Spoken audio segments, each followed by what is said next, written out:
శీర్షిక సమాంతరం. మా పెద్దబ్బాయి ఇంటి బ్యాక్ యార్డులో నివాసం ఉంటుందొక సింధూర వృక్షం. నేను ఈ ఊరొచ్చిన ప్రతిసారి అది చిరునవ్వుతో స్వాగతిస్తుంది, ఇష్టపూర్తిగా ముచ్చటిస్తుంది. అచ్చం కోహినూరు వజ్రాకారంలో వెనుకటి మా ఉస్మాన్ నవాబు శిరోభూషణంలా రూపించే ఈ చెట్టు ఏడాదిలో సగం రోజులు పని పాటలేని ఇల్లాలిలా నిండుగా నిగనిగలాడుతుంటుంది. సగం రోజులు యోగాభ్యాసం చేసే తరుణిలా చిక్కిపోయినా మెరుస్తుంటుంది. కొంతకాలం మనిషికి సస్యశ్యామలాన్ని వాగ్దానం చేస్తూ హరితమేఘంలా రూపిస్తుంది.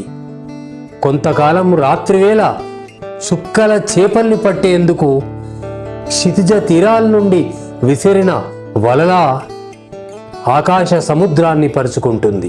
అనంతం నుండి అనంతంలోకి దారులు తీసే కాలం శతాబ్దాలుగా ఈ చెట్టున ఋతువుల కలల్ని పండిస్తూ సాగిపోతుంది నిరంతరం.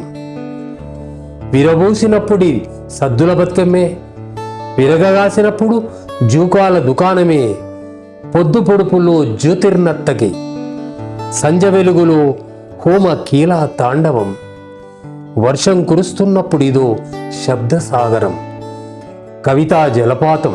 చీకట్లో మెరుపు మెరిస్తే ఇది నా మనస్తనితానికి భాష్యమిస్తుంది, మేధా నిర్ఘాతానికి పాతరవుతుంది. పెనుగాలిలో ఇది బంధ విముక్తి కోసం అచ్చం నా అంతస్తులాగే దిక్కులతో పెనుగులాడుతుంది.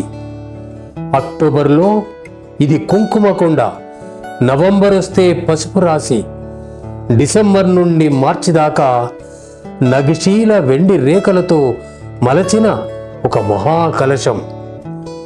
ఏప్రిల్లో మొదలవుతుంది కొత్త సంరంభం. దీనిలో కెంపుర మొగ్గలు మొలిచి సీతాకోక చిలుకల మందలై లేచి పచ్చల ఆకులుగా విచ్చుకుంటుంది. దీని శరీరం శాంతం కొత్త మకుమల్ నులుపు లీలుతో.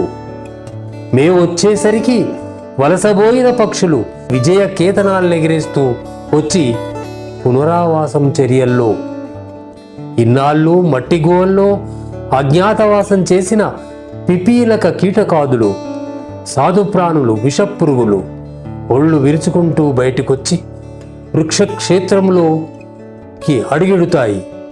ఇక వృక్ష మర్కటికలు ఆజాద్కు హద్దే ఉండదు. సెప్టెంబర్ మాసం దాకా ఇట జీవితోత్సపు సంబరాలు. మళ్ళీ బ్రతుకు ప్రవాహంలో కొట్టుకపోతూ తనకు తానే అపరిచితమైపోతున్న ఈ ఊళ్ళో నన్నెరిగిన ఒకే ఒక్క మనిషి ఈ చెట్టు. నా ఎన్నో నిద్రరహిత రాత్రులకు ప్రత్యక్ష సాక్షి.